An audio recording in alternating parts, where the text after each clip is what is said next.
and welcome to Finextra. I'm Emily Haller at Payments UK's Cybersecurity and Fraud Seminar, and I'm joined by Maurits Lucas of FoxIT. You refer to 3 different layers of cyber intelligence. Could you summarise them and why are they important? Of course, they are the strategic layer, the tactical layer, and the operational layer. And in the context of cyber intelligence, we mean by strategic, global visibility, building up a picture of what's happening in the wider world so that you're aware of what's out there. The tactical layer, on the other hand, is concerned more with the threats that are actually playing out on your doorstep. So being able to do a deep dive, a focus on what's the nitty-gritty for that particular threat.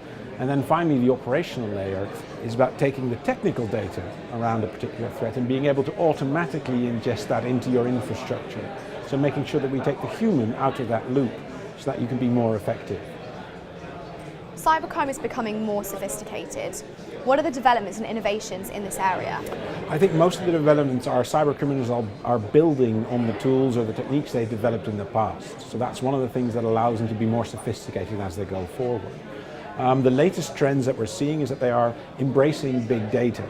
They are using that to more carefully select their victims and do more targeted attacks on those victims that allow them to commit fewer frauds but with higher returns. Attacks on online banking are becoming more complex. What's the difference between automated and hybrid attacks, and which is the preferred method for cybercrime?